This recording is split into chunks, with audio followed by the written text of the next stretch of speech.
Welcome everybody, welcome Maharajas. Attention, Hare Krishna.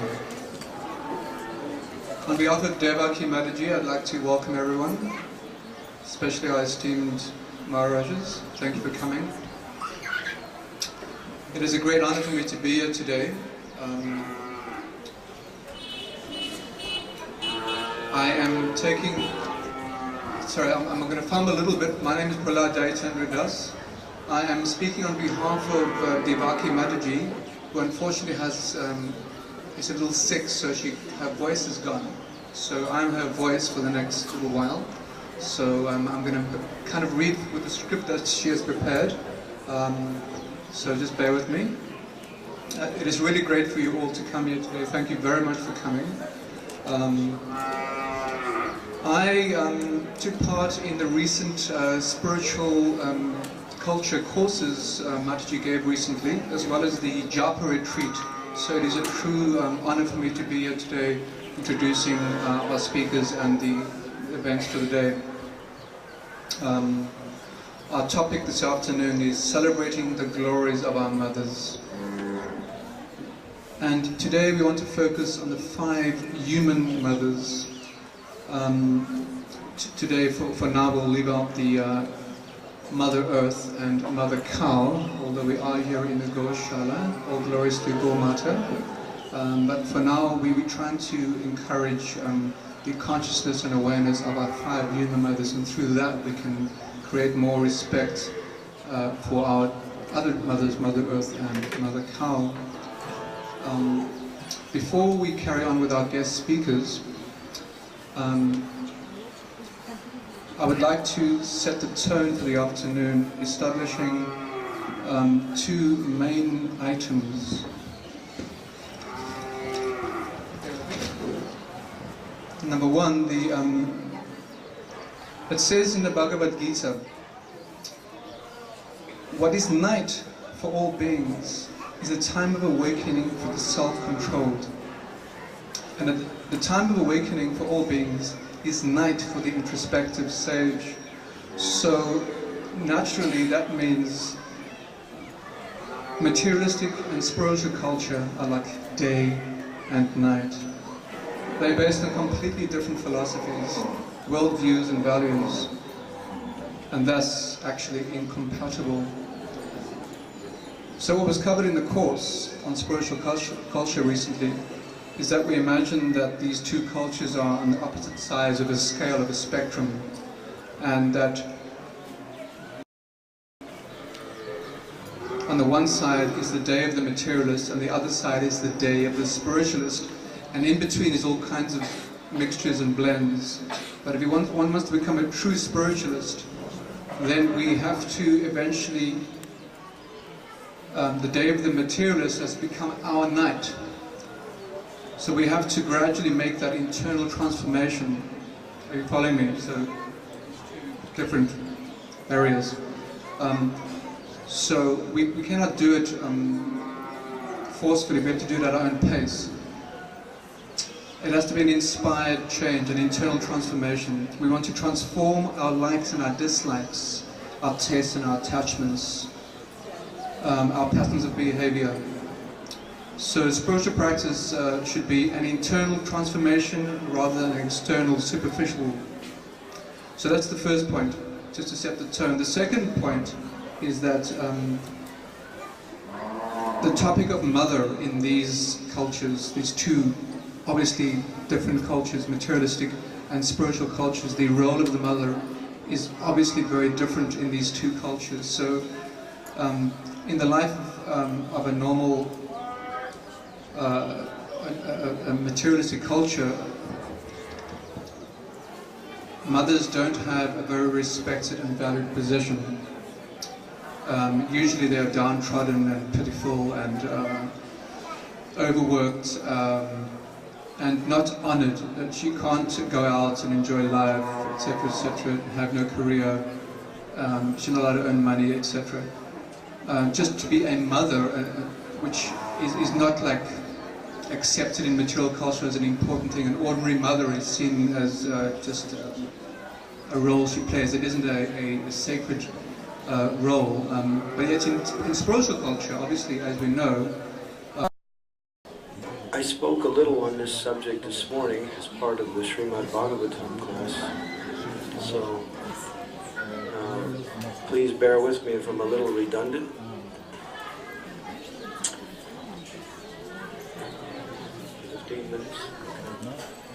So we hear in Srimad Bhagavad Gita how Arjuna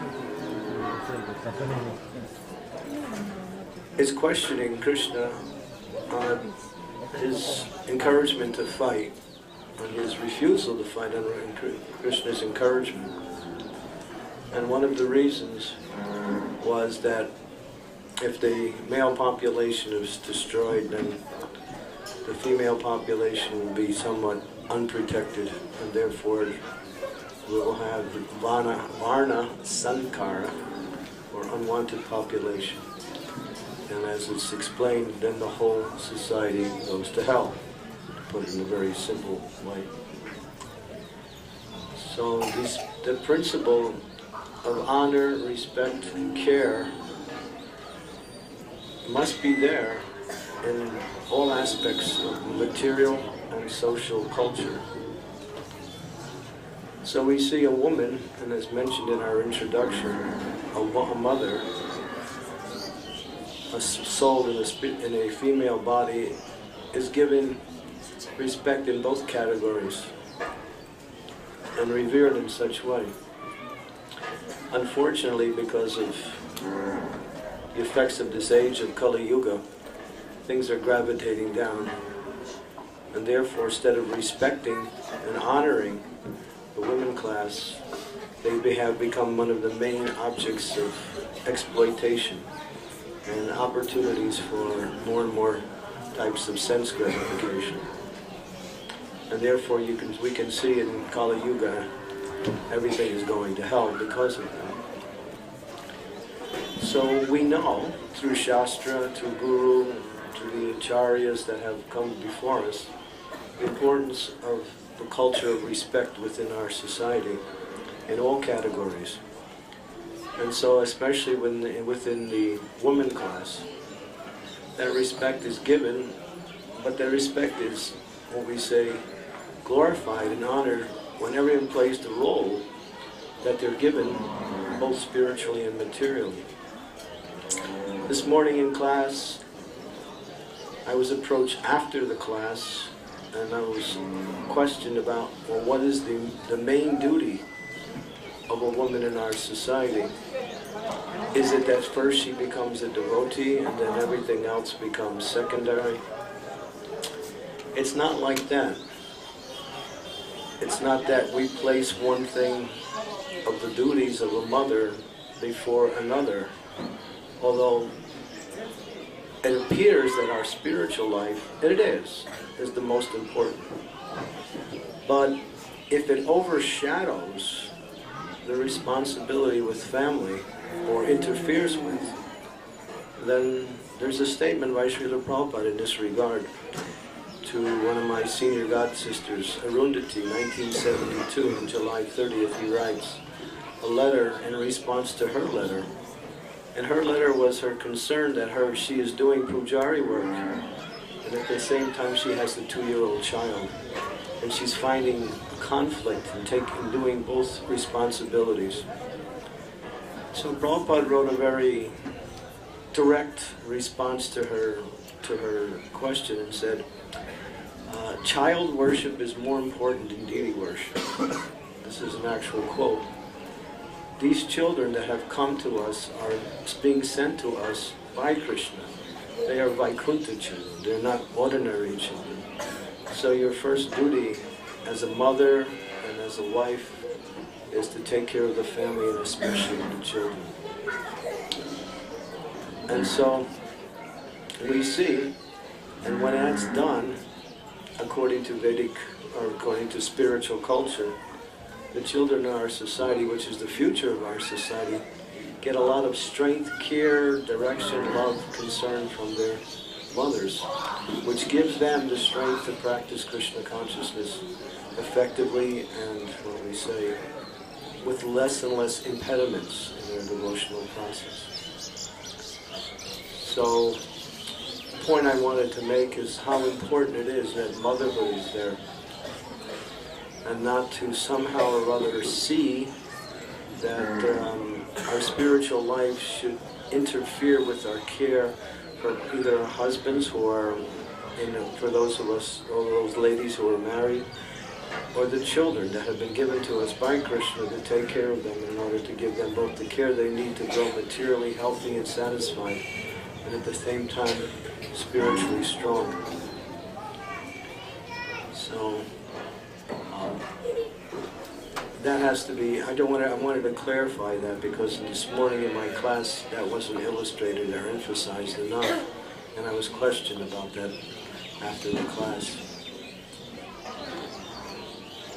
Respect, honor, when we see that the women in our society play a very significant role, not only significant, I would say, and in many cases a major role, in giving strength and substance and nourishment to the whole Krishna consciousness movement. Unfortunately, in our history of our movement, due to the effects of Western upbringing, have neglected that position of women within our society, and somewhat have been put women as second class. But Prabhupada was not like that. He mentioned many times that the women in our society are just as good as the men. Not to, so to make it the point that they're not second class, as sometimes we mistakenly understand because of the roles they play within the society and the services they do. I find personally, and I'm going to speak from a little personal, that if you want something done nicely, ask a lady. This is my experience, either in cooking, typing, organization, or anything like that. They're expert. They have that focus when it comes to doing service. And not to minimize others who are also doing wonderful service, but in my own experience I see that constantly, that the quality of service seems to come strong from the women class in the way they do things. And because women have great memories, on a little bit of a lighter side, if you ask a man about something, he may remember it or he may not, because it may not be important or unimportant to him. But if you ask a woman, she remembers everything. And that's good. That's good.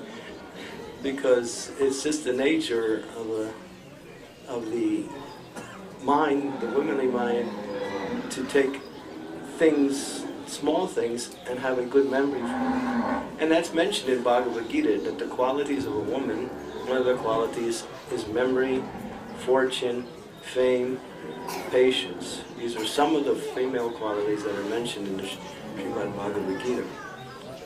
Of course, as we transcend our material conditionings, all these things become secondary, and we develop spiritual qualities. So on that level, there is no distinction. But until we come to the purified platform, we can see there is qualities of the men and qualities of the woman that are outstanding and different.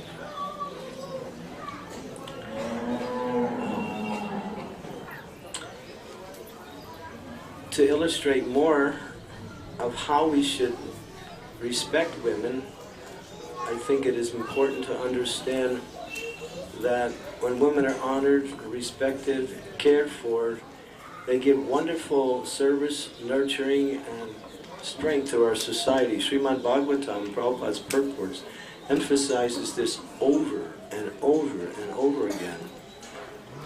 And when the women are in our society are not happy, are not getting the proper care, are not getting properly engaged in devotional service, everyone is affected.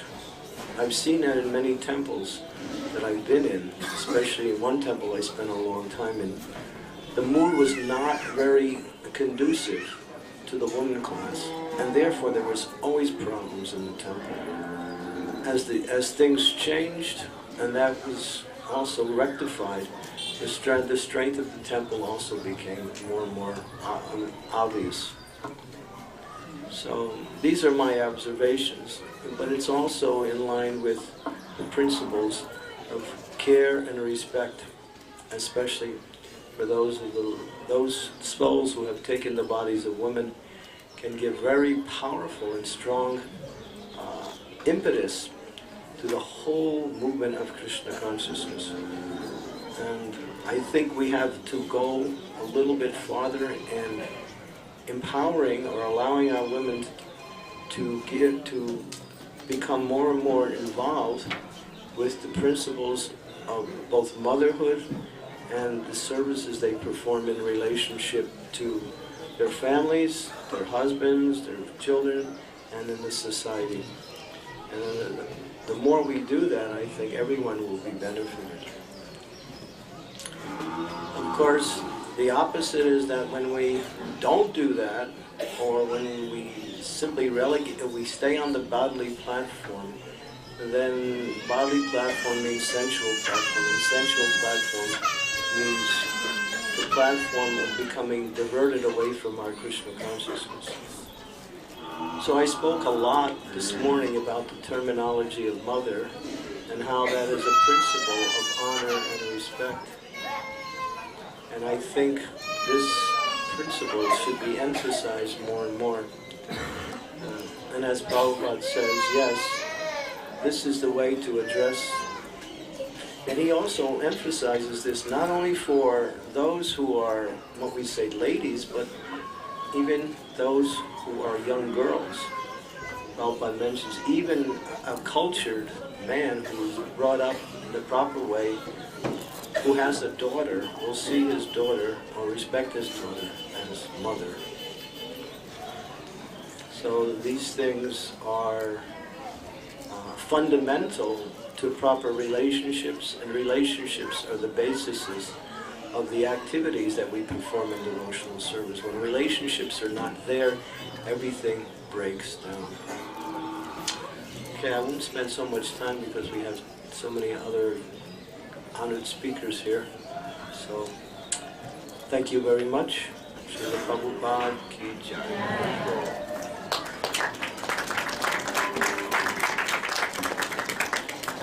Hare Krishna. So now sound has manifested. Very soon light will manifest. No problem. Just be patient.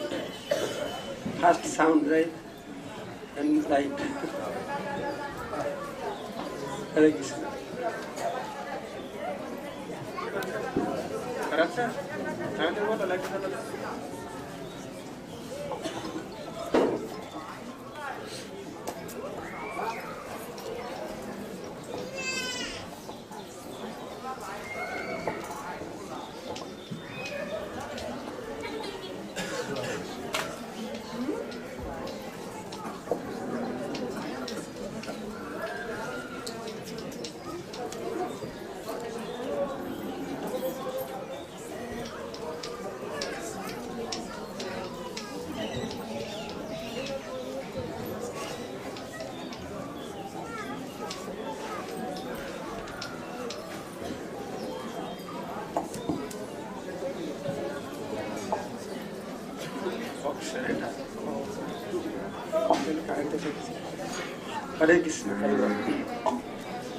Nama Om Vishnupadaya Krishna Prasthaya Bhutale Srimate Bhakti Vedanta Swaminiti Namine Namaste Saraswati Deve Gauravani Pracharine Nirvishesha Sunnavadi Paschata Deshatarine.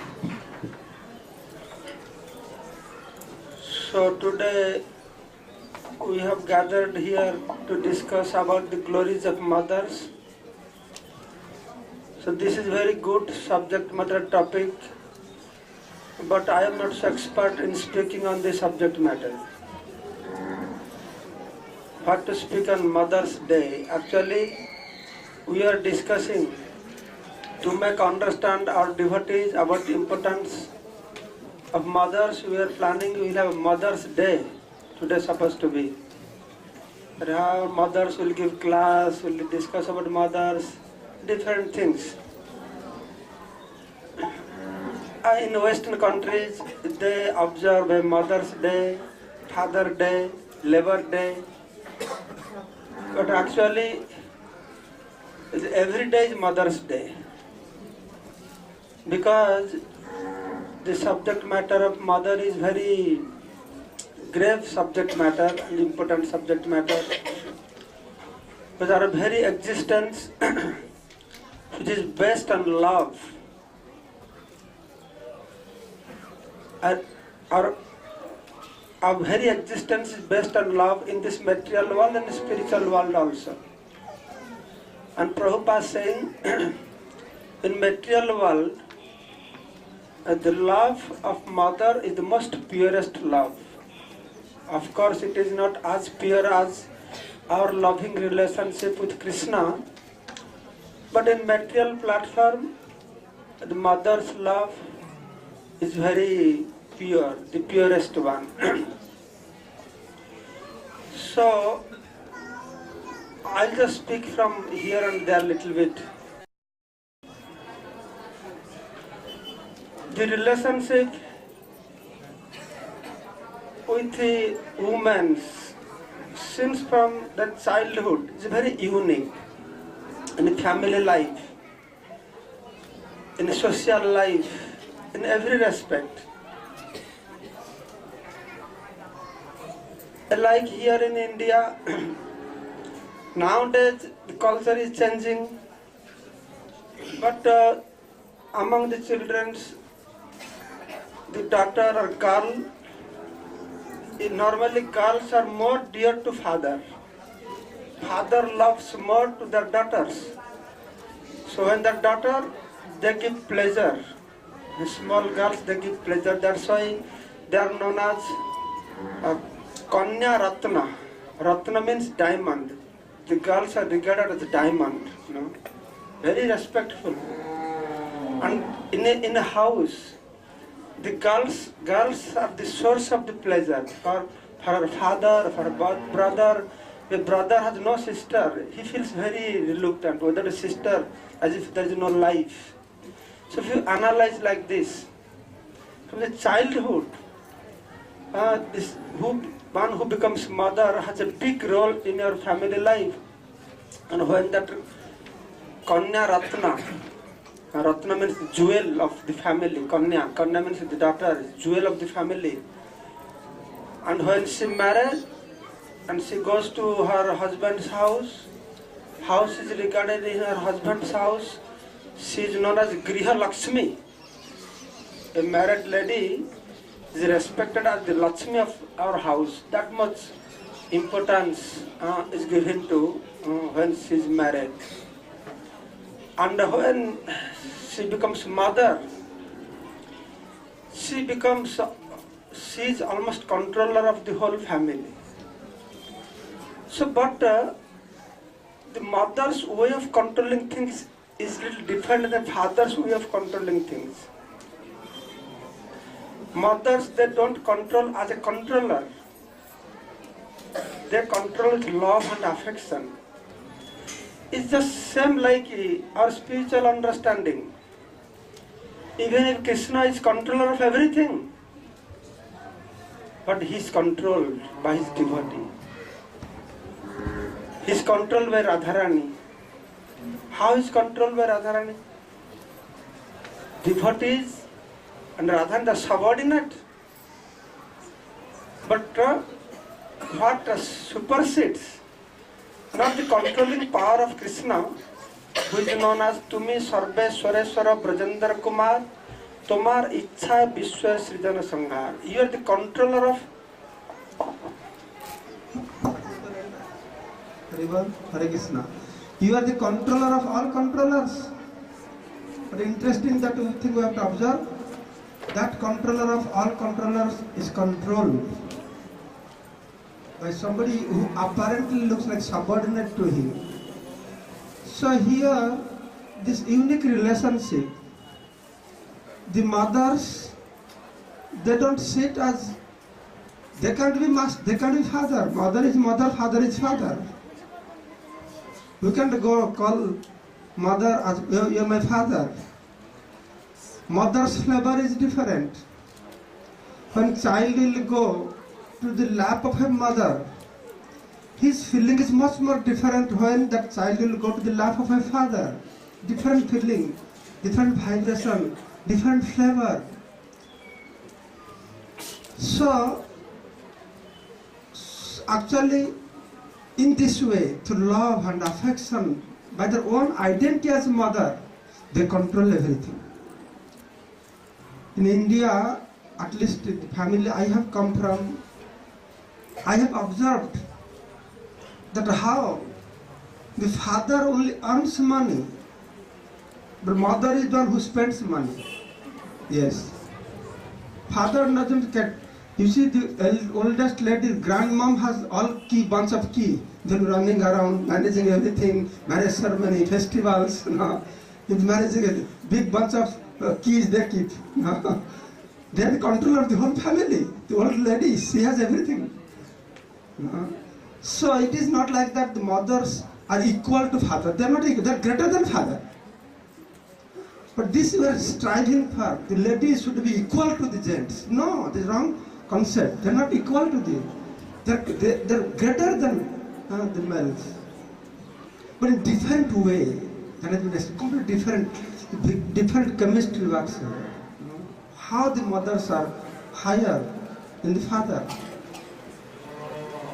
So in this way, we can see how the Vedic civilization teachings have been they are very well balanced. That is how that keeps the family life, the social life, everything together in a very well balanced way. So the main thing is that the loving relationship, through loving relationship we have to identify and give importance to each personality according to their position. So that will be very nice. So, as I was telling, in India our mothers, they are controller of finance, management, everything. But when I go to Western countries, devotees, they give me donation in checkbook.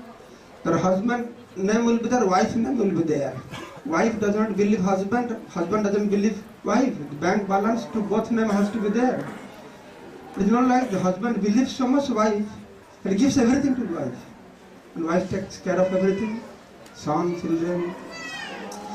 But it is not, this is how greater position. But how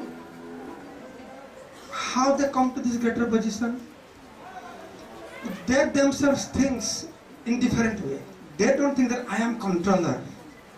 Their mood is, I am serving all these people. I am serving my son. I am serving my husband. I am serving a father-in-law. So as a result, what happens? A mother, she is the one who will eat after feeding all others. Mother will not say, I am not less than you. Why you eat first, I will eat at the end. Mother will not think in that way. I am equal to you, I will eat. No. Mothers at the end. She will feed husband, children, even workers, everybody. At the end. See, this is the mother. How they control. This is not regarded as, oh, the ladies are neglected. All gents will eat fast. At the end, ladies will eat. What is this? Not like that. It works in different way. I'll tell you one instance. How they are capable of controlling everybody through their love and affection. They controls everything. Even Krishna is controlled through love and affection. So once in my childhood time, I remember, but one time There is one thing came up in brinjal. In brinjal, some insects comes. Whoever eats brinjal, they are dying, or some big disease was taking place in Orissa. So people become very cautious of eating brinjal. So sometimes they eat brinjal. But I remember today, in my house, my mother, my sister, and sister-in-law, they will eat brinjal, but they will not give me brinjal. Because they think, if one of us die, no problem. A son should not die. No. So this is concept. No. The mother thinks, or sister thinks, okay, we die. It's not that they're low class, not like that. The civilization is like that. They're backbone of the life. Our family, our life, in every step of our life, we are protected by the motherly love, sister-in-law love, daughter's love. So, in this way, the mother's position is very special. It's very, very unique. So if that mood can be evolved, it is not like that, oh mother, I love you so much, so now I arrange for you, you go stay in an old age house. The father, mother, who did so much for them. Sometimes when I travel to our congregation house, I see how much effort their parents they put to grow a child. From baby to the education, all such a big burden. And when child will grow, then they don't look after their parents. And child has money, they love so much their parents, they send them to old age house. You be there. And once a year, they go Father's Day, Mother's Day. Oh my dear mother, I have brought a rose flower for you. They give a rose flower. I love you so much. Take a rose flower nowadays. So this is not the life. And sometimes I see before, in our one house, father, mother, grandmother, grandfather, children, unless there 15, 20 people in family, you don't feel like you are staying in the family. At least 4 or 5 brothers, 4 or 5 sisters in one family has to be there. Then there's a family. Nowadays culture has completely changed. One son is sufficient, no more children. Sometimes I see, even if Indians in Western countries, son, daughter-in-law, old father, mother, they have good relationship, but the father, mother stay separately. When I ask the sons, why don't you keep your father, mother together? So, Maharaj, father, mother, they don't like to stay with us. They don't, the husband and the son and daughter, they don't know father, mother, they completely, culture has changed, the source of enjoyment is different now. We want to stay separately, we have a private life. If father, mother stay with us, we can't go with her life, then how will learn? Who will teach you? Grandmother is not there. Who will rule over you? That's why your mother-in-law. What is mother-in-law called in India, in Hindi, in Bengali? Mother-in-law is sas. Sas. I say sas, sasuri, sasu. This word is used for mother-in-law. When the daughter-in-law come, what is sasu means? What is sasuri? Sas means sasana, means ruling. Arjuna told, Sishya taham swadhimangtam prapanne. Oh Krishna, now I become your Sishya. I become a disciple. You discipline me. So that is mother-in-law's job. She is sasu, she is sasuri, sas. She rules over, she teaches, she controls. We are allergic to that. Mother-in-laws are like a big burden for our life. Somebody marrying some, oh, if she has no mother-in-law, oh, my life is good now. It's not true. Apartly looks very bad, controlled. No, it's not like that. So the whole chemistry has changed. So we have to understand. When I came to Krishna consciousness, when I read these books about love, then I see that how whole society is based on these same principles. That how things are controlled through love and affection. Not through how big, how great I am, how great master I am. Master is not the great things. Bhagavan is not Bhagavan because he is greater than the greatest. He is Bhagavan that he can become greater than the greatest and smaller than the smallest. The greatest controller and is greatest controlled also. It's fully controlled. So the same principle. So in this way, mother's position is very high position. If mothers are regarded properly and protected, respected. Respect mothers. Why mothers should respect? They are not subject of respect. Father should be respected. We respect father. We are afraid of father. I remember hardly I have spoken anything loudly in front of my father. I could not dare to go in. Father means as if Narayan is coming. So scaring father. Very scaring subject matter. Father is very scared. Mothers, no scare. Anything you can do with mother, you can speak, do whatever likes, Mothers, no problems. So there is different flavor, and that flavor keeps the whole family united, right? In society, every way. So it is like that as Krishna Param Brahma, all opposite qualities are there. Paraspara Viruddha Gunavali Samahar. The Param Brahma retains all the extreme qualities. So it is like that also. So how mothers are very much respected to love and affection.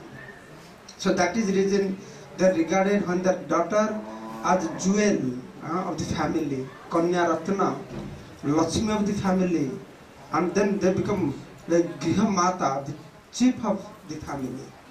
So this is what the Vedic thinks that we have learned from our family life, in village life like that, which is very much blended with our Krishna consciousness life, which is based on love and affection. That goes for everybody. So as I said, I am not a good systematic speaker, so something came to my mind from my own realization. I just wanted to present to all of you that respect, love is more important than respecting somebody. That's why in our spiritual life also, Lord does not enjoy so much in the form of Narayana Vishnu when people they come and respect him too much. He doesn't like that. Aishwarya Sithala Preme Nahi Mara Priti. When your love is reduced by too much respect, I don't enjoy so much. But in Krishna form, no respect. My brother, my sister, my friend, so more enjoyment is there, more pleasure is there. So our family life, our relationship with mothers, father, brother should be developed in that way. Then we can develop very beautiful and peaceful family life. Jai Srila Prabhupada ki, Samveda Bhakta Vrinda ki, Gaur Premanande.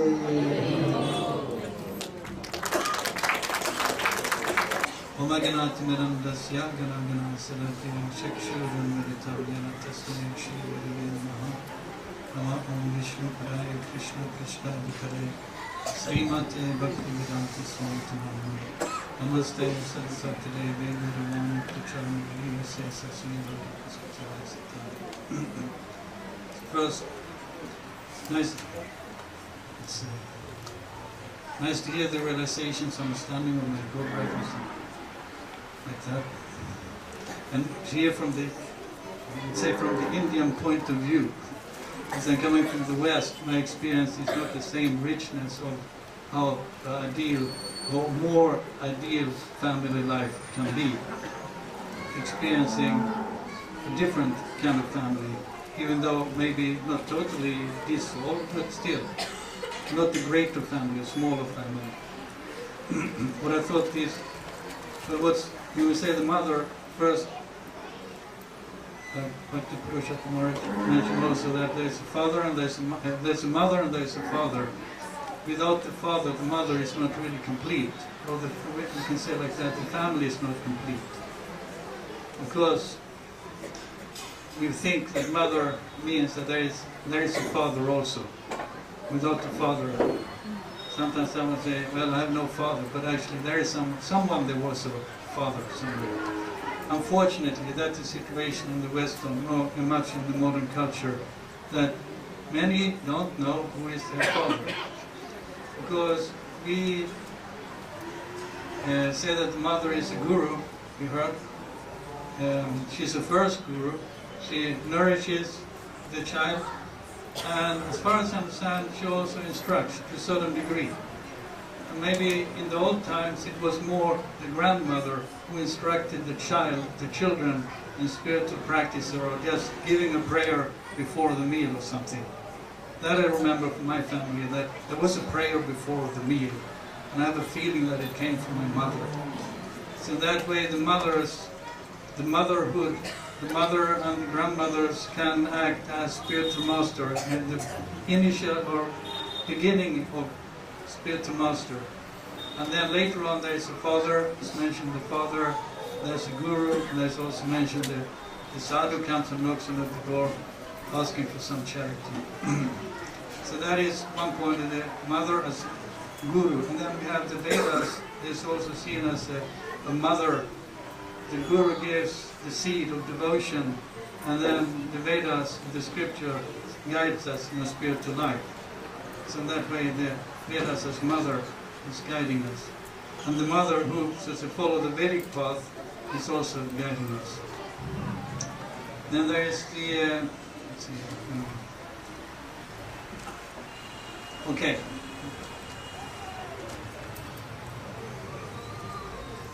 Now we may think that the father and mother, there's two needed for either, so it's a needs the other. You can say either of them needs the other in order to be complete. So that I'm going to be a father without a wife or without the mother. That it doesn't work, and maybe it doesn't really work for the mother to be a mother either, unless as a father, their husband.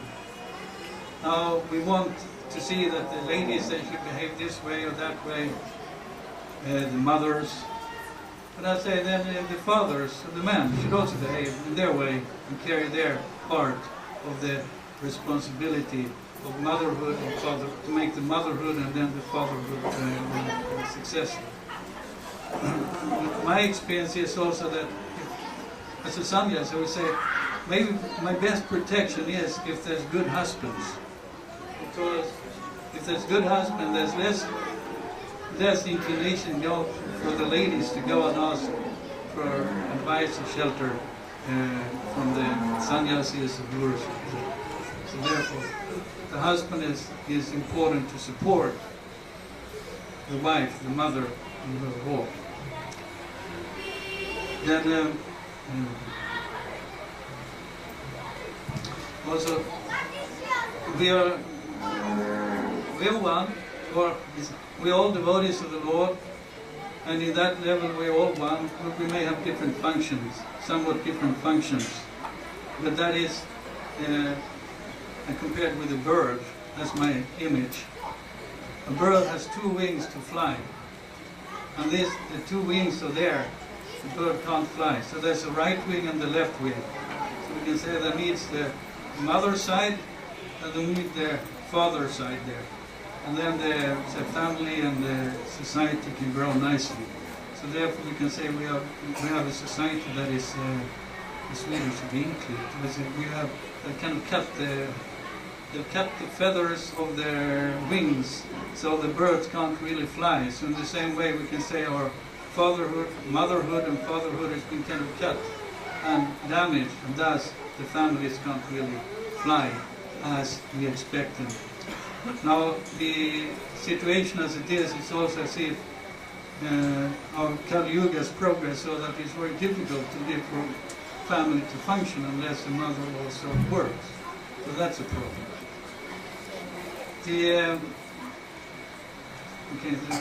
So we need both sides, and so we should honor both sides, and both sides honor each other, then something fruitful can come out, and then it's more healthy, then the family can fly into the future, into the spiritual dimension. Okay, thank you. Hare Krishna. Hare Krishna. Thank you, Maharaj. I have to leave now. Just one thing came to my mind. How I feel in our ISKCON, the mothers are controlling also. So our this whole ILS, Lakshmi Mani Mataji comes. She's very senior lady. The way she runs around, manage everything, and all the brahmacharis, She rules brahmacharis. Usually Mayapur brahmacharis are not so easy to handle. Some lady will handle Mayapur brahmacharis. It's not possible like that. But I see when she comes, and all brahmachari works under her very nicely. And sometimes they tell me, Maharaj, if you don't do this, then Mataji become very angry on us. You know. So with fear mixed with the honor also. They honor her very much. So in this, even if ladies have so much power, she manages, like Devaki Mataji. When she can tell you hundreds of brahmacharis, so much respect, oh, Devaki Mataji, to listen, to tell whatever she is saying. So these things also established your ISKCON family. The mothers take more responsibility doing things, and people are getting scared with but love and affection, not just getting things. Thank you so much.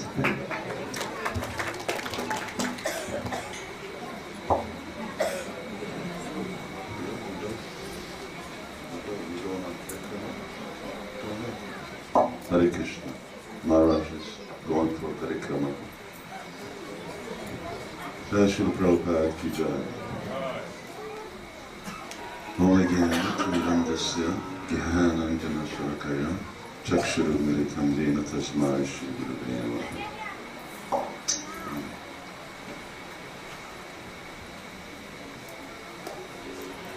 To thank Devaki Devi for setting up such a nice facility. Although it's a little warm, but it's very beautiful. You can see how nicely it's organized, coordinated. This whole program means both a lot to her because it's a values that she really wants to establish, or rather re-establish, in society. By that I mean greater society, and of course, for something to happen in greater society, it needs to happen also in our Krishna consciousness movement.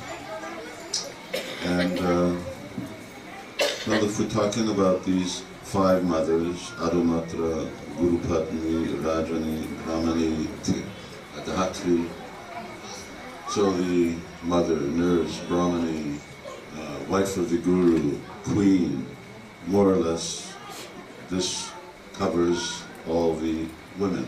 It means the roles of women in society. But in order to speak about the roles of women in society, we have to talk about society. In other words, what type of society is the International Society for Krishna Consciousness? We say that we're a society. What exactly is actually our social structure? What is our social fabric? Society is determined by what are the different types of obligations and rights that people have in every society. Everyone has a different obligation and everyone has a different right. Children, just in general, they have the obligation, at least after the age of 5, is that they should go to school. It's also a right, but it's the obligation. Their parents will tell them, no, your duty is that you have to go to school and you have to learn. That is an obligation. Children also have the right to be protected and to be maintained. At a certain point, for instance, when boys become elder, their rights change. They're no longer being protected, but rather they're the ones who are supposed to give protection. So society means that everyone, according to the type of work that you do, which we call Varna, and the type of phase of life that you're in, be it as a child, let's say we call that brahmachari, and then grihastha when you become older, and vanaprastha, and so on. In all of these situations in life, you have obligations, and the obligations vary.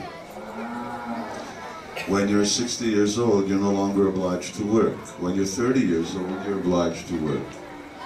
When you're 30 years old, you don't have the right, as an adult male, to expect to be maintained, but when you're 60, you do. So rights and obligations will vary according to the different phase that we have in life. When you're a brahmana, you can accept charity. If you're not a Brahmin, you can't accept charity. Neither if you're simply a worker, or anyway, I'll use the word Shudra, or you're working as a Shudra, or you're a Kshatriya, or you're a Vaishya, you cannot accept charity. And even Narada Muni says, even actually it's not a good thing for Brahmanas to accept charity. Only if someone is very, very pure should they actually live by charity alone. So society means that we're very clear on actually what the rights and the obligations of everyone is, including that of women. And when the rights and obligations of women are very clear, then you know what the mother and the queen and the brahmani and the wife of the guru and the nurse and all other women, what actually their roles are. So as of today in Krishna consciousness movement, we don't have a society that necessarily defines everyone's roles.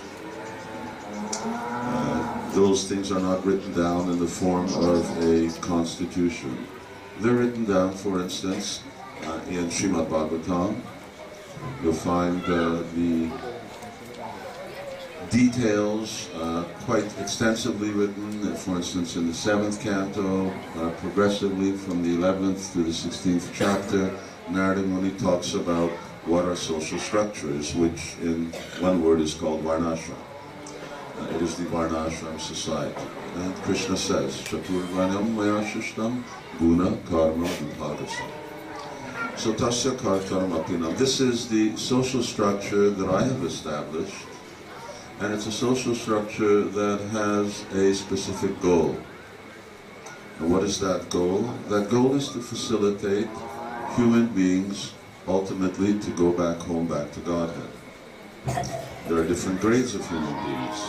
Some are not very civilized, some are more advanced, but yet at the same time not clear about what the ultimate goal of life is. But still, by following these rules, by living with the benefit of the rights that are provided in such a social structure, they gradually move along from life to life. And then ultimately you have the topmost human beings, which are Vaishnavas, who are very clear about what the goal of the human form of life is. But nonetheless, we see historically throughout Srimad Bhagavatam that Vaishnavas also conduct themselves. In fact, Krishna says, Yadyaracharati shreshtas tattadeva tarotanaha syat pramanam kurute lokustadam vakati yadiham navashtayam yatu karam yatanya. He says, if I didn't do this, then no one else would. So Krishna lived in Vrindavan. When he was living in Vrindavan, he did what? He performed the duty of a Vaishya. Krishi Goraksha Vanijam. And Krishna would tend to the cows. He's God, but still he's tending cows. And Mother Yashoda, when Krishna would go out in the morning, she would object. She says, why don't you wear shoes? Why are you going out barefoot? He says, there are thorns out there. And Krishna replied, no. He says, the duty of our class is that we take care of the cows barefoot. The cows don't wear shoes.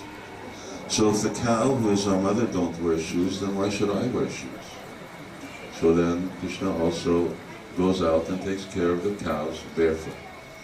Of course, there are no thorns in Vrindavan, and the stones become very soft at Krishna's touch. But nonetheless, Krishna does his dharma. Then when, of course, Krishna went to Dwarka and took on the role of a Kshatriya, then we read how he would rise in the morning, he would give charity to Brahmanas, he would perform all the activities which are incumbent upon a king, upon a Kshatriya, and he would set the proper example, the perfect example. So the question comes up that in the Krishna consciousness movement, are we supposed to actually practice or establish Varnashrama? If you look at Srila Prabhupada's instructions in that regard, especially in the years from 1974 up until 1977, Srila Prabhupada was very concerned that the members of his society also follow that social system that Krishna had given. Why? Because it's very conducive for becoming Krishna conscious. And Srila Prabhupada had seen that although he had hoped that devotees would transcend very quickly, but after a few years it became very obvious the devotees didn't become transcendental so very quickly. And so when devotees said, but Srila Prabhupada, you said earlier on that devotees are transcendental and that they don't need varnashram. He said, yes, if you're transcendentally situated, then you are. You don't need it. That doesn't mean you don't follow it, you just don't need it. He says, but you're falling down. And Srila Prabhupada would keep coming back with this phrase, but then why are you falling down? So, because it's not an easy thing to live within the host society that we live in, or to live even within the Krishna consciousness movement unless it has very clearly defined boundaries, unless everyone knows what they can do and what they can't do, and what the consequences of not doing the right thing are. In other words, not acting according to one's specific dharma. So Srila Prabhupada was concerned when we hear, for instance, His Holiness Purushottam Maharaj speaking about his own experience. He's talking about something that more resembles the Vedic culture. And we talk about Vedic culture a lot. Where is the Vedic culture? Aside from chanting Hare Krishna, aside from hearing Srimad Bhagavatam, but where is actually the social foundation, the social structure that actually facilitates devotees to come from the stage of being sadhakas, who are actually very intoxicated and very much dependent on the lifestyle that we're used to in the world around us, on this very chaotic social structure that we live in, because we see it changes all the time. For instance, in the late 1800s, one very famous British author was put into jail in England for homosexuality. Now things have changed 100 years later. Nowadays, there's same-sex marriage. In fact, same-sex couples adopt children in order to have, quote-unquote, a family. So with these type of changing values, you have a changing social structure. And that social structure is not conducive for being Krishna conscious, but rather, not only is it competing with Krishna consciousness, but it's destructive. And so we see that devotees who live in cities and are very much influenced by their environment are constantly in this mode of trying to compete, or rather survive, maintain their Krishna consciousness is in an environment where everything around them is antagonistic to that, including what the role of women are.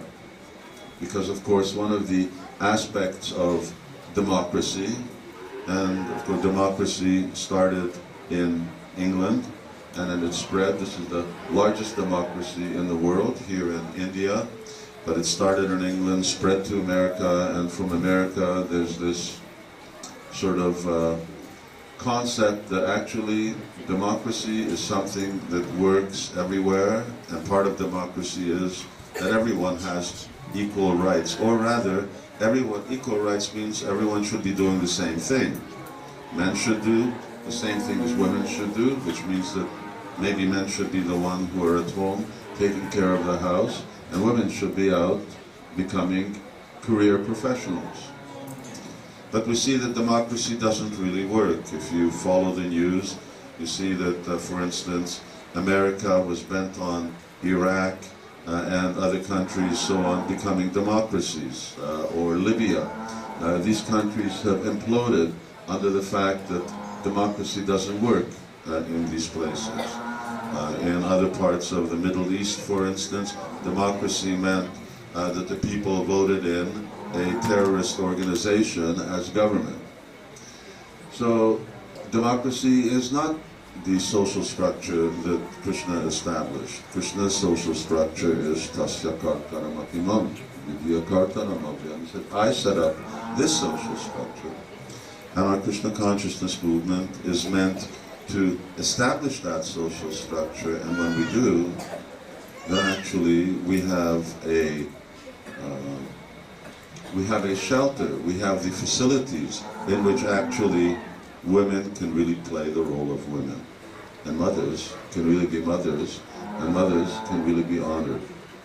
Until then, we'll continue to talk about it, and we need to talk about it, and we need to talk about ideal examples, and we try to work, but it won't actually be a holistic or a contextual solution. It'll only be dealing with one part of a greater issue. And for that reason, the establishment, which Srila Prabhupada mentioned, this was 50% of his mission. And in his last days, Prabhupada was actually lamenting, and he told it. He said, actually, only half of my work is complete. I've translated these books, and I've established our temples, which give the formula for how to become Krishna conscious and what to do. And yet, the other half, which is establishing Varnashram, or the social structure, the whole structure, which is favorable for devotees. And ultimately, what does it mean that it's favorable for devotees? That it also shows this is a social structure which the rest of the whole world can adopt. I'm sure that you must have experience when you're preaching, and sometimes someone will ask, well, what would you do if the whole world were Krishna conscious? How would you organize society? But how would you organize society? So what would you do? We talk about everybody being Krishna conscious, but how does the whole world that's Krishna conscious, how does it look? What are everyone's roles? What does government mean in that type of context? What is the duty and responsibility of men and of women and of workers, and how much profit can you get?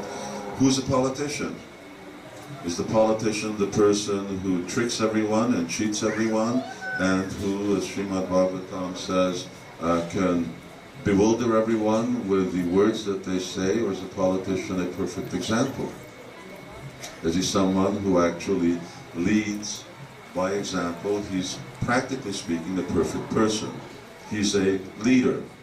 He knows what the goal of life is, and he shows everyone else how to actually live in an ideal lifestyle. That's not a politician. You can't just have anyone. If you follow in the 9th canto the sort of degradation that happens amongst the leaders in Kali Yuga, then you see how from kings, the kings become usurped by ministers, become usurped by Shudras, by Vaishyas, and the whole thing degrades until what we have at the present time. And of course, ultimately, a society, although we know that in a society brahmanas receive the highest respect, but actually a society without leadership and without exemplary leadership, what to speak of the consequence of not following the leadership? Unless that's there, you actually don't have a society. This is something that we also see in Krishna consciousness. We can, for instance, we have a very simple principle that we don't believe in divorce. But then what happens if someone divorces? Is there any consequence? Not really. There's a law in ISKCON law book that you can't become a GBC or a temple president. But that's only for GBCs and temple presidents. But then what about others? What's the consequence? So a society is only as organized and structured as the consequences of not following the social order. Maharaj Venu stepped out of line, and rather than teaching others how to serve God, he wanted to become God. The Brahmins immediately killed him, just by their curse. But Srila Prabhupada often says, but it's also the king's duty or the leader's duty to ensure that the brahmanas are in line. In other words, they have to be so exemplary, they have to be so knowledgeable, they have to be so powerful, that if they see that some Brahmin is actually not speaking the truth, that he's misleading others, that he's misguiding someone else, then he actually corrects them. And of course, then the correction and the punishment is different. If you see in Manu Samhita, for instance, elderly persons, women, children, Brahmins, they're dealt with differently than you deal with a adult male, or that you deal with another Kshatriya, different types of people. And of course, sometimes we have an allergy to this type of terminology, that someone's a Kshatriya, and someone's a Brahmin, and we're not. At least we're not, those who are Vaishnavas. But at the same time, we are. Because Chaturvaryam Maya Shishtam, Krishna said, everyone's acting according to their nature. So guna karma. Everyone has a nature. So whether you like to call it that, someone acts in the role of a teacher or an educator, someone else is acting in the role of an administrator, someone else is working in a mercantile community, and someone is working as an employee. So all of these things immediately indicate a certain thing, but of course over and beyond these type of material designations is the spiritual designation that I am Krishna Das. I'm a Vaishnava. And therefore it is stated that Vaishnava Gurumati Vaishnava Jati Buddhi, that you can't call someone who's a Vaishnav, you can't relegate them to a material designation, because they've already gone beyond, at least in theory, beyond that material designation. We identify with them as Vaishnavas. But still, for the sake of showing the proper conduct in society, how should society be structured, how should this world be structured in such a way that everyone can actually progress towards the ultimate goal of life. Not that in a way that everyone actually becomes degraded. And that will only happen when the world around us also follows Krishna's plan. This is the way Krishna has established society. This is what works. These other types of social structures don't work. They implode. And ultimately, they're detrimental, no matter how good it sounds, that women should be professionals, that they should go to university, be career women, they should maybe have a child when they're 35 years old, but maybe not. Ultimately, children can be a real handicap for your own career. These type of ideas don't work. For instance, just the practicality of it doesn't work, because you all know it doesn't require to be any kind of educator. You don't have to be a genius to know that if you don't have children, society comes to a halt. You have no society. At a certain point, we all die out. And it's not enough, actually, even just to have one child. It's not even enough to have two children. Because one child, one boy, one girl, they marry, and that boy is the one who's the breadwinner, and ultimately he has to maintain the mother-in-law on this side and his mother and father on that side, as well as his own children. Got to be a pretty good earner to be able to do something like that. So social structure doesn't maintain unless families generally have at least 2.4 children.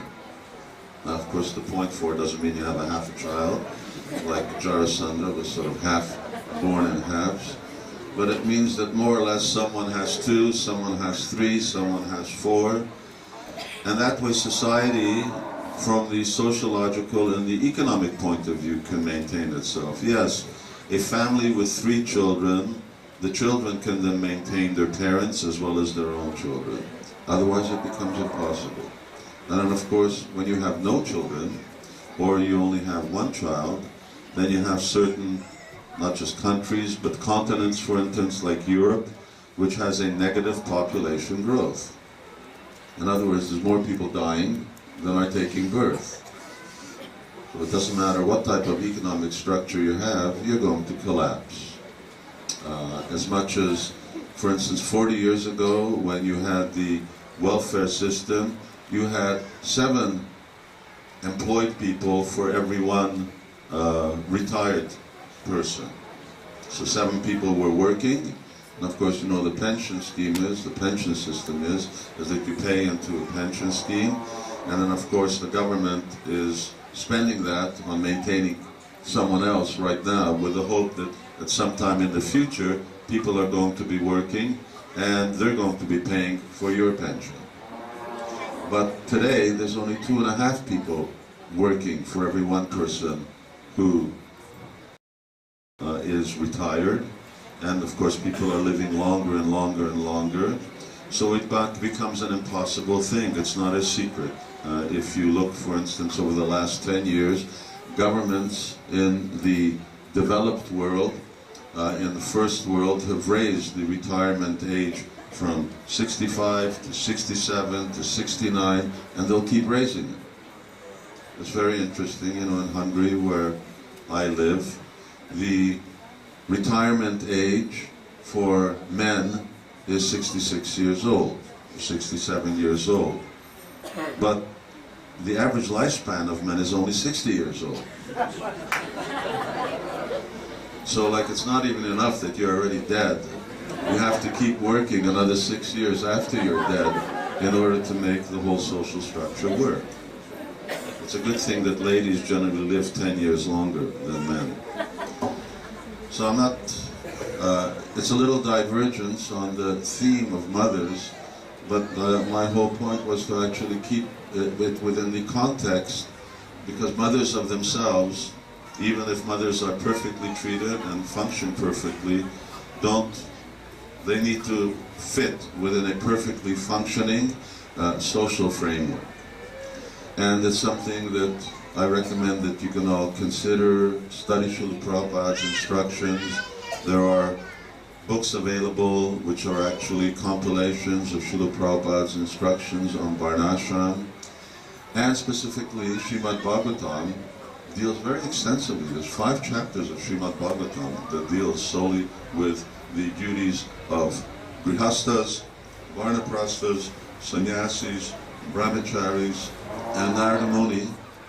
And this isn't even the Grihasta who's giving the example, it happens to be Narada Muni who's explaining this to us. And while he also talks about all of the different varnas and ashramas, and then he talks about women's role specifically, and it's very, very interesting. Is that why? Because although there are the different duties and responsibilities of the varnas and ashrams, but women are very unique. Because, as Maharaj had stated earlier, Arjuna said that Adharmami Bhavat Krishna Pradishyanti Kulastriya Strishu Dushteshu Varshniya Jayate Varna Sankara.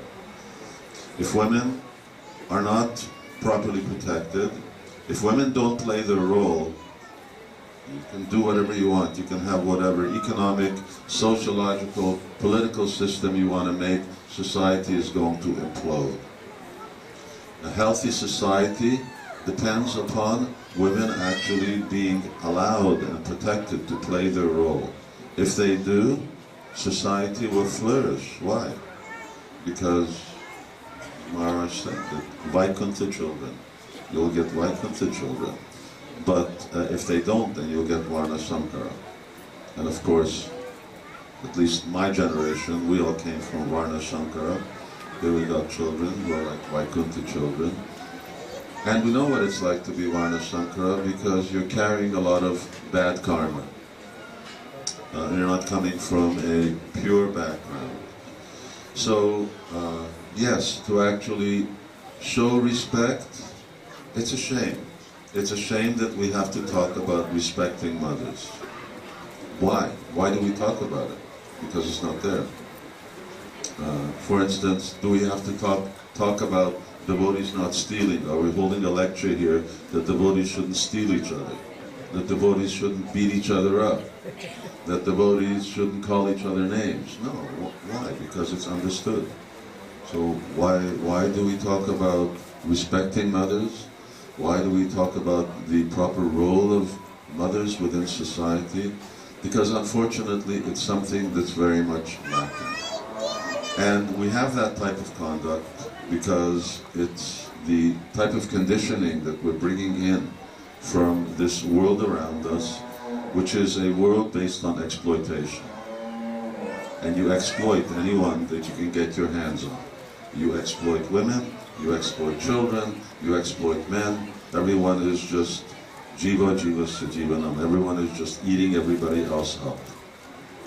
And for us to actually have a whole mind shift, where the whole idea is that we're meant to give protection to each other, and that it's all right, as Purushottam Maharaj said, to love each other and to be loved each other, and to actually have faith that yes, love is a greater power than strength. And that type of loving atmosphere actually comes when women are properly protected and they're allowed to be in their role. Then the love that they generate actually gives that type of shelter and protection, that type of strength that even materialistic persons admit that yes, behind every great man there's a great woman. So whoever it may be, of course their example is behind a Napoleon there's a Josephine, and so on and so forth. But in our example, for instance, behind the Pandavas, there was a Draupadi. And I'll just close with that, what it meant actually in the time when there was a Varnashram culture. I mean, here's an example of Yudhishthira Maharaj. Yudhishthira Maharaj at one point when he was speaking in the assembly, because there was someone that questioned his integrity in this gambling match. So Yudhishthira Maharaj said that in my entire life I've never thought, I never performed, and I've never thought of performing an irreligious activity. Even the thought has not crossed my mind. This is what a politician is. Someone who doesn't think about doing anything bad. And of course when you have such a person who's ruling, then everyone else is well protected and everyone else is playing their role. But anyway, when the Pandavas were in exile, then Krishna came to visit them. Krishna came on several occasions, and on one occasion Satyabhama was also with him. So Satyabhama was sitting with Draupadi and he was asking her, tell me how you're controlling your husbands so that I can also learn, because I see you've got 5 husbands and they're so submissive to you. So Draupadi gives very detailed instruction, very interesting things is what she's saying. And she says in the palace, he says, I'm the first one up every morning and I'm the last one to go to sleep at night. He says, I'm always cheerful and happy. I always greet my husband with sweet words. He says, I never eat until my husbands, their servants, and until every member of the household, and this is 5 palaces, until they're all fed. Anyway, and she goes on to describe all kinds of other things. So it's not a small thing being a mother. It's a real challenge.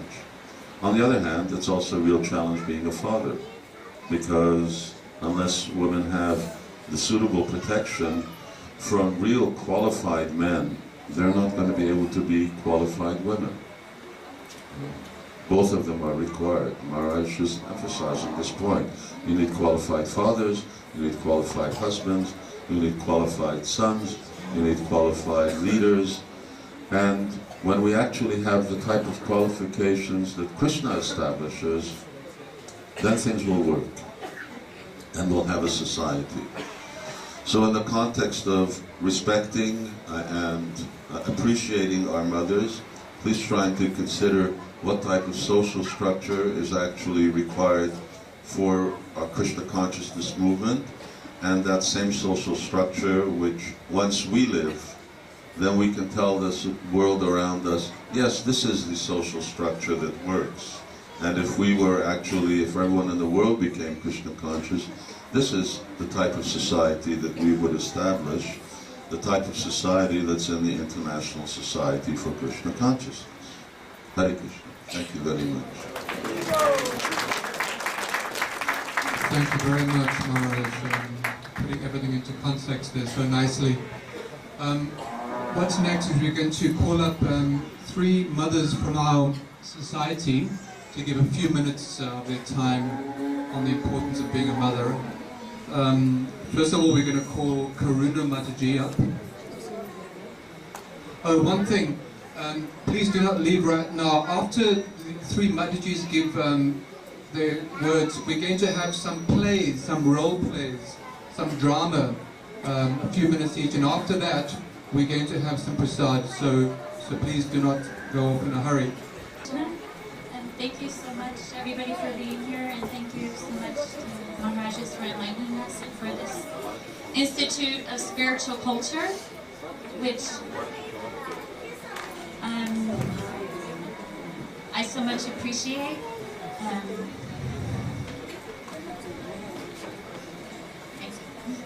Coming from a Western background, we weren't brought up with this knowledge and this cultural training, so I really appreciate that Srila Prabhupada has given us how we're supposed to act, all the knowledge for our peaceful society within ISKCON and to permeate society at large.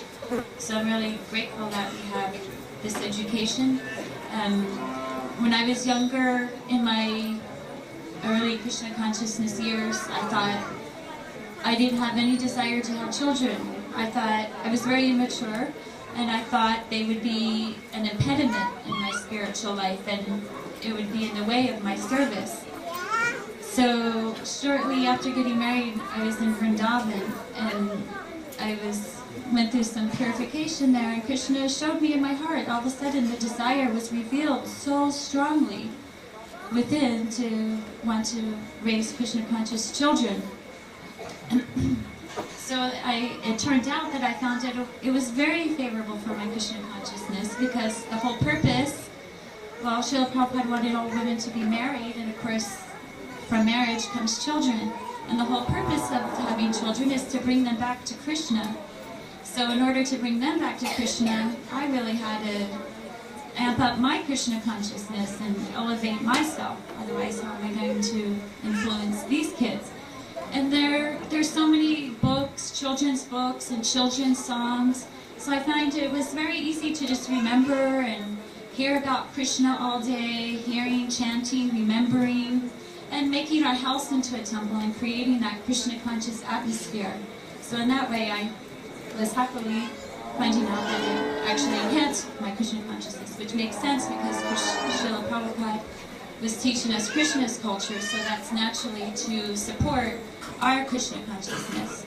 So I found many nice preaching opportunities too, taking the kids to the library or the park. People naturally become affectionate towards the children. Oh, what's your child's name or whatever? And you say, oh, Vrindavan. And naturally they ask, oh, that's a beautiful name. What does that mean? So then you get to tell them about Vrindavan. So I found there was unlimited opportunities to preach to other mothers. And the first few years of my children's life, we live in Utah, which is a big Latter-day Saint Mormon community.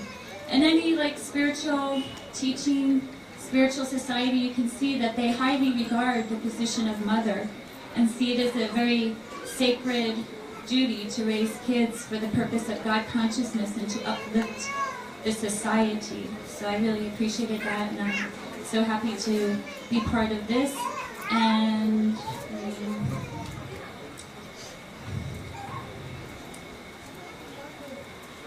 I appreciated Maharaj's class this morning, Srimad Bhagavatam class, when Mataji was asking, how do we Matajis address other mothers?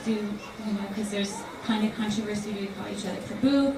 And I loved his answer, because sometimes I feel a little guilty calling other mothers Matajis or mother.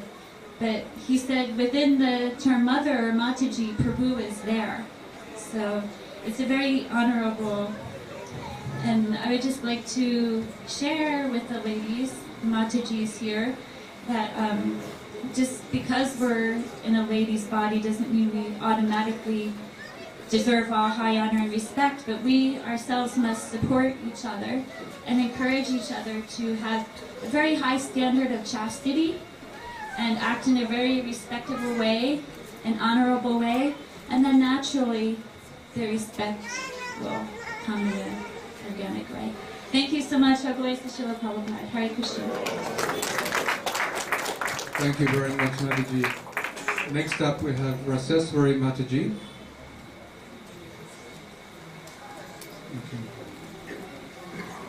Mataji can come forward. Mataji is the wife of Ganga Prabhu, one of the leaders in our Mayapur community. She grew up in a family of 10 children in South India. And one of her brothers is Bhaktivinoda Swami. She joined in 1983 and is the disciple of His Holiness Jayapataka Swami, has 2 children and serves as an accountant in the TOBP. And she reaches out to many ladies and gives guidance and advises them. Thank you, Mataji.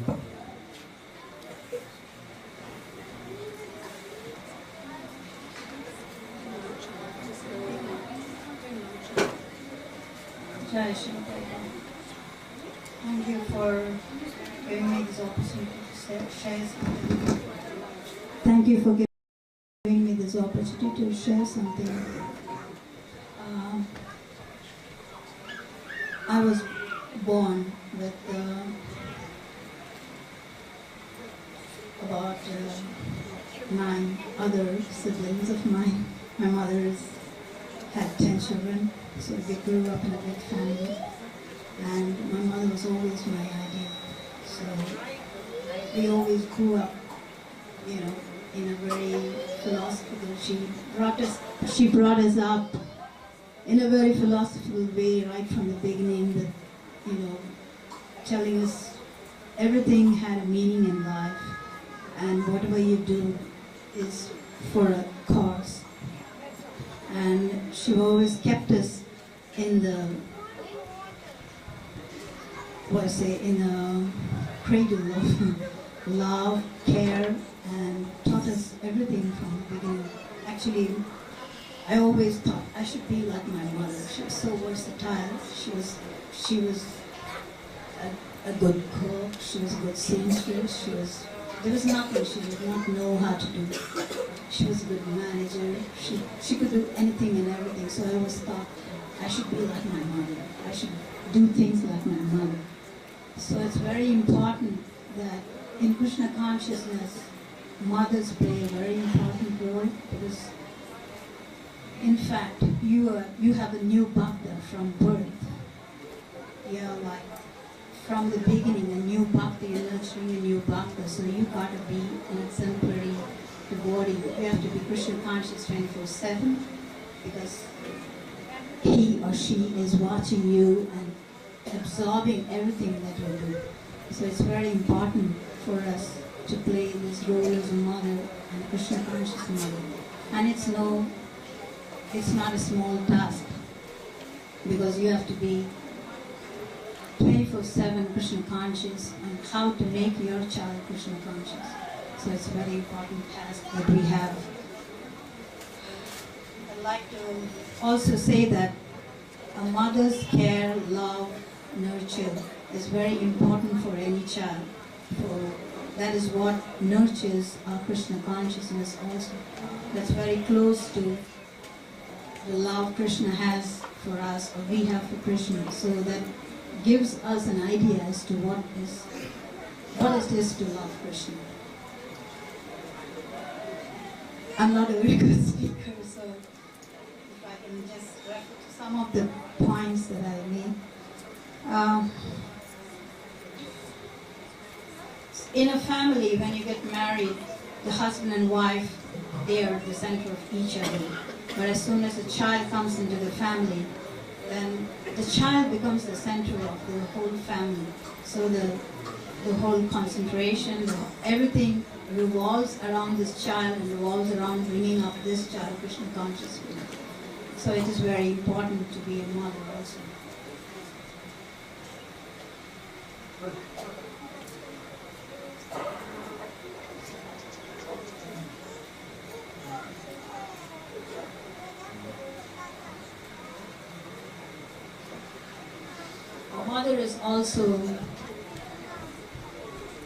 A mother is also the best friend till you die, because she's the only one who can understand you from the beginning to the end. So it is very important. Thank you very much, Mataji. Next we have Krishna Lolaya Mataji. Krishna Lolaya Mataji is a disciple of Srila Prabhupada and joined in 1971. She is the mother of 5 daughters and has 7 grandchildren. Here in Mayapur, she serves the whole community as a true mother. She started to care for ladies and manages the activities of the community hall, serves as an accountant and is involved in engaging the youth. And on top of that, she is a qualified midwife. Jai. What a mother. Please, Mataji, come on. Thank you very much.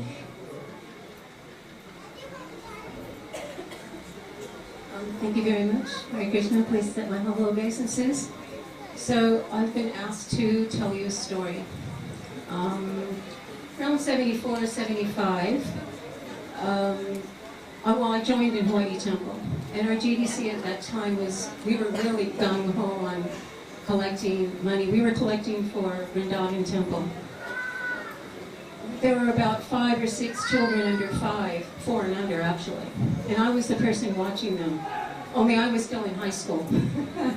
So I had to travel 2 valleys to get over to the temple, and by the time I got there, often it was 10 o'clock. The mothers had to leave. They were asked to leave on Sankirtan before 7, 6:30, 7 o'clock they left. And by the time they got back, it was often 5 or 6. And these children, well, I was supposed to watch them, but I couldn't get there till 10, so there was quite a bit of time where they were not being watched at all. And the mothers were in complete anxiety. They were beside themselves. So Srila Prabhupada visited in 76, and at this point, the fathers went to Prabhupada and complained, our wives are very distressed at what's happening.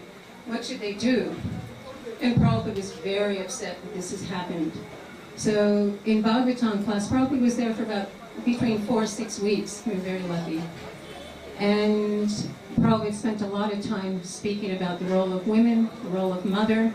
And Prabhupada said, a woman's first duty is to her children, and then to her husband, and then if there is time, to Sankirtan. So that changed everything. Now it doesn't mean that we couldn't do service. We were all still expected to engage in service for the temple, for Sankirtan, but we had to bring it into balance. And I don't think there's any of my godbrothers who, when they got married, felt, okay, my wife is just going to serve me and not do anything else. I think everybody, from that's what the sense I get, they still expected their wives to serve Srila Prabhupada. And we did. But it was always in balance, that we took care of our kids, or what I did, because I had so many kids, is I opened daycares. So in Hawaii, I did the daycare, went to Los Angeles, did the daycare, Philadelphia, Miami, Australia. Wherever I went, I did daycare until I got to Mayapur, and I had no more children, yay! And then I could do other things. But as best as possible, it was good to be able to dovetail that parenting and take care of other kids, and but serve Prabhupada, but take care of our kids as first foremost. Sometimes you hear, that was the quote at the time, when women were so much in anxiety. The answer, the response was, just go on Sankirtan, because Lord Chaitanya will look after your children. That didn't work. And in fact, actually, I'll tell you, one of these kids, he was only like 8, 9 years old, and Rameshwar Swami asked him, at this point he said, I hate Krishna, I hate Krishna. Rameshwar asked, why? Because he took my mother from me. So I don't think that works. I think we have to engage our children, let them get a taste of Krishna consciousness, how wonderful it is, and that's by giving yourself to your children. Anyway, that's what I had to say. Hare Krishna, thank you. Hari Bol! Is that really you, Everson? After all this time? I'm finally meeting you. Oh, Sachi! I can't believe my great fortune.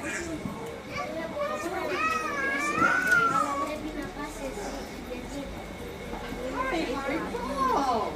I can't believe I'm meeting you after all this time. Where is he? Wow, Sachi! I can't believe my great fortune. Sachi! After all this time, I get to see you in the Holy Dom? Hey, Everson, you look great. What have you been doing for these last 10 years since we saw each other in the Brahmacharini ashram? Well, I got married, and I have 2 beautiful children. One's here with me now, my son, Lochan. I have a little baby girl, and she's with her nanny right now. He's adorable. Let me see, just adorable.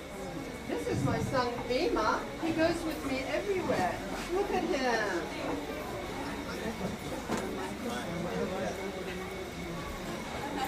I just want to let you know that my real life is serving the deities. Having to take care of 2 children sometimes becomes such a burden. And when my baby poops, I have to take a full bath. My life is so fulfilling. My life is so fulfilling. My life is just great. I love my husband and my child. He's always helping me. I love my husband and my child. My life has just turned out to be great. Mother is the first guru. She is the one who plants the seed of bhakti in the child's heart. Well, aren't you the saint? As for me, I like serving the deities, staying at, going out and doing Sankirtan.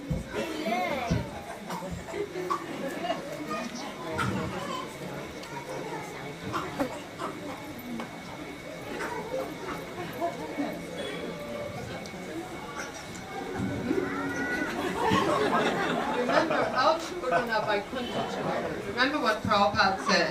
Our children are Vaikuntha children. The demigods are lining up to take birth in Lord Chaitanya's Sankirtan movement. Once we invite them to appear in our family, then becoming a mother is the topmost service.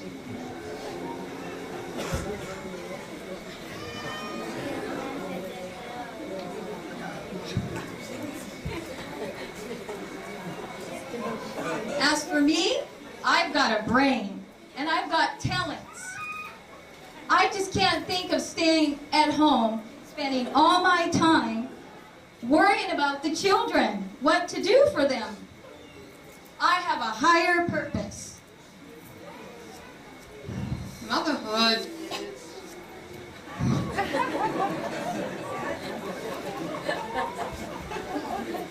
Motherhood is what I really want to do. Just staying at home and doing deity worship with my son. It's so fulfilling. Well, you say that now when he's young, but when he gets older and he leaves you, you'll understand why that I do this pujari service. I feel so appreciated. Of course, all the devotees really appreciate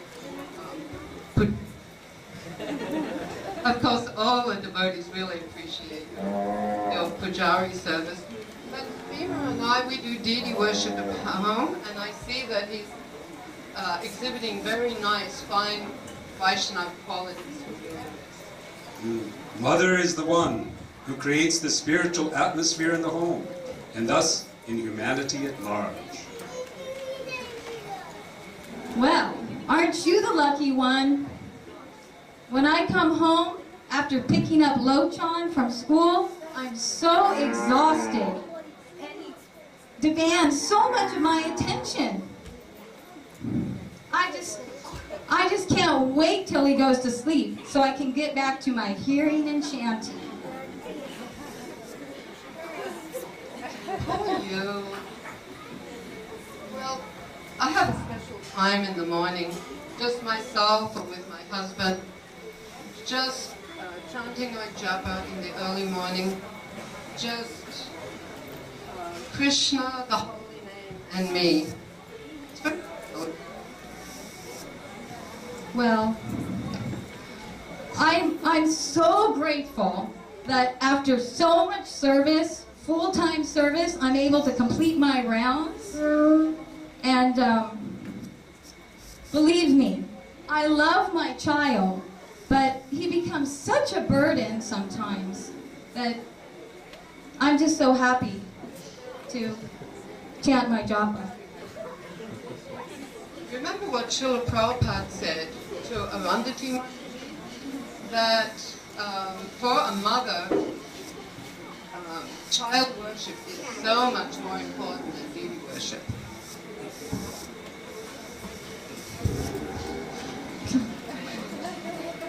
So,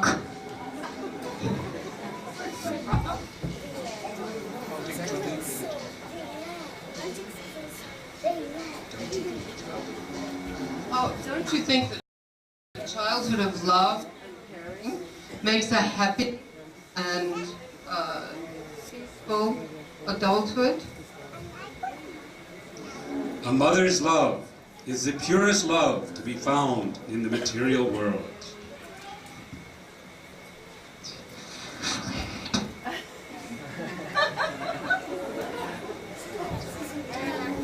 I never thought about it like that.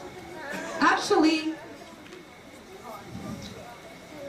one day the temple president called and he was asking me to come to the temple to do some service. And my little Lochan, he just got so upset. Then I could understand why he wanted my full attention and love.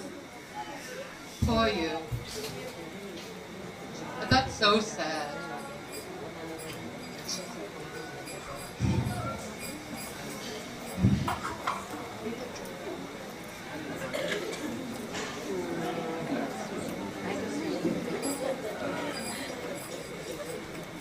I was just wondering, don't you get bored of being at home sometimes?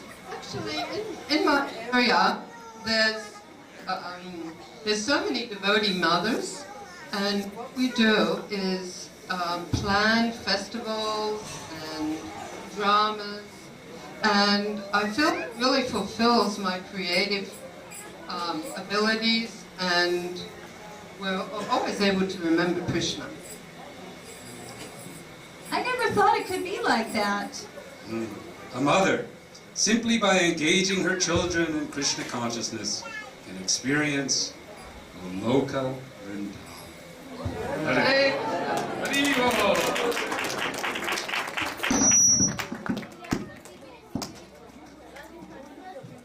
Hare Krishna. Thank you very much, Matajis. So now we're going to invite the men to do the little drama. This year at the Institute for Spiritual Culture, Her Grace Devaki Mataji, for the first time in history, we had a seminar for the men. Usually the seminars are for women. And this year, for the first time in Mayapur, we had the seminar for men entitled Men in Spiritual Culture, subtitled What Men Always Wanted to Know About Women. So it was very interesting and very thought-provoking. So now the students from the course are going to give a drama on the importance of the spiritual mother.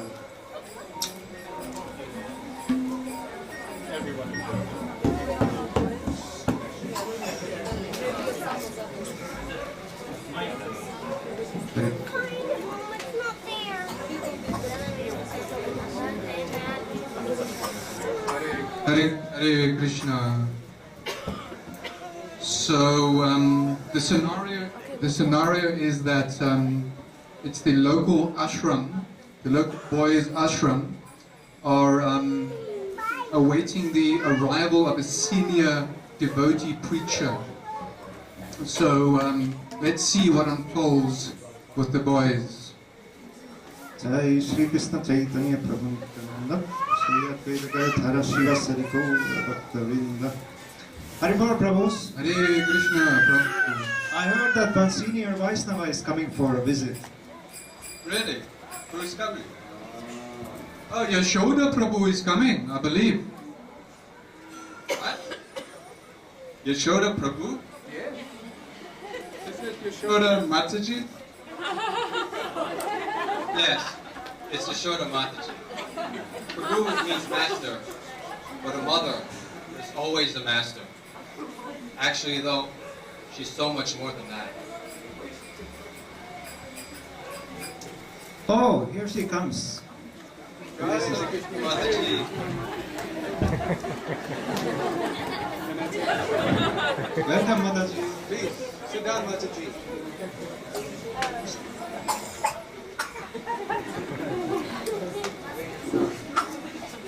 Will you be giving some classes, Mataji? Yes, why not? If the Guru Maharaj will allow. Of course he will. Our Guru Maharaj is our father, and you, our mother. We honor both, but actually, mother is more important. Real? More important? Yes, Mataji. With a mother, there's more affection.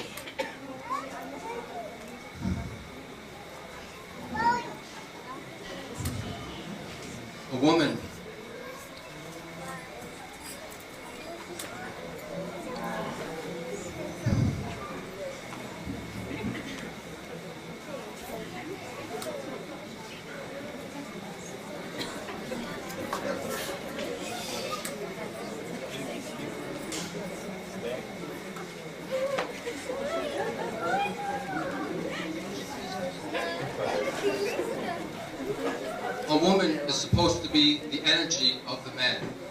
Historically, behind every great man, there is a woman. Where would we be without our mothers? We may not have a wife, but at least we have a wonderful mother. A mother means a selfless caregiver. Mother is the balancing and harmonizing force. Mother means no showing off and no sexual vibes. And mother said, I'm lost and everyone else is first. When will that day come? But ISKCON has thousands of caring mothers. Hare Krishna.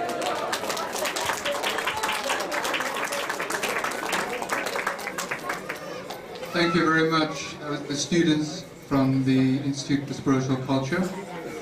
At this point, I'm going to ask the director of the Institute, Her Grace Devaki Mataji, to say the closing words. Thank you very much. I'd like to finish just by mentioning a couple of words about spiritual culture. That actually spiritual culture is Krishna's perfect system in order to give stability and harmony to humanity. It's Krishna's system for devotee care. If everyone in human society perfectly fulfills their purifying duties towards each other, then all sections in society are perfectly taken care of. And of course, in Krishna's system, mothers are playing a most important role. So now the thing is, whenever we think our system is better than Krishna's system, then we get instability, we get chaos, we get neglect. And this is basically what is going on in the modern world in Kali Yuga. that Krishna's system has been lost and forgotten.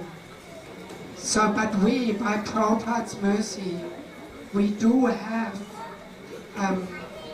possibility to get insight into Krishna's system.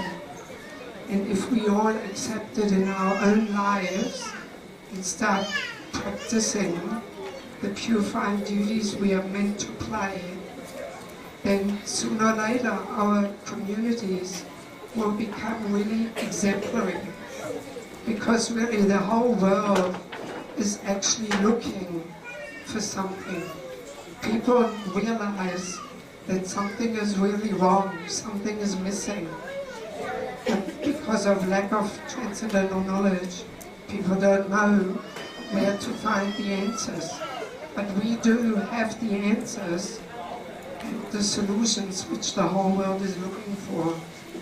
So I can simply imagine that, let us imagine when, if in ISKCON all the ladies perfectly play their role, they develop all wonderful feminine qualities, and they're real, truly, they're acting like caregivers, playing their roles of mothers in all regards. And if the men play their role of really taking charge, protecting, providing, then actually our society could be wonderful. And then we will have that empowerment that Lord Chaitanya's Sankirtan movement can actually take over the world. But as long as we face the same chaotic, social problems as the whole world is facing, then what do we have to show? We cannot actually really show the positive alternative. So this is our vision here in the Institute of Spiritual Culture, that we want to give systematic training and education to the devotees, and that they understand the underlying principles of Krishna's system, because they work anywhere and everywhere. It's not an Indian culture. No, it's spiritual culture. It is universal principles. So that is our humble ambition, to give this systematic training to the devotees, so that in future we can really show the world how human beings are meant to live, how human society is meant to be lived in harmony and stability. Okay, so thank you very much. On the back of this little brochure, you will find a website. If you are interested, please have a look at the website. You will find courses there, recordings for downloading. So please come and join us in the different areas of the world where we are giving the courses. Thank you very much. So now, because you probably hear my voice is coming towards an end, let us have quickly a few more minutes of kirtan, because after all, kirtan is the ultimate goal of spiritual culture. It is meant to give that stability so we can chant the holy name. And then afterwards, so there is prasadam there.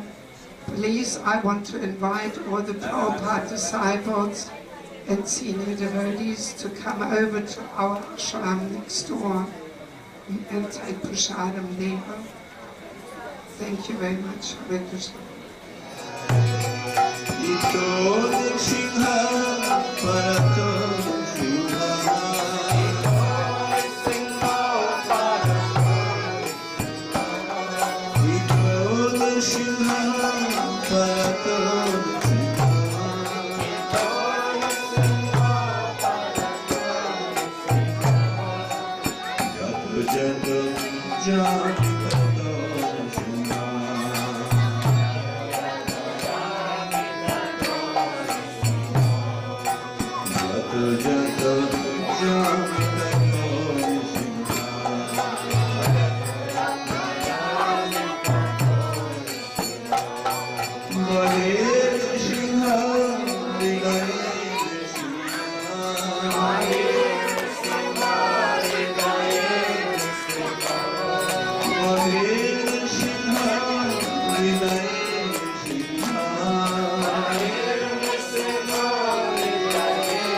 sing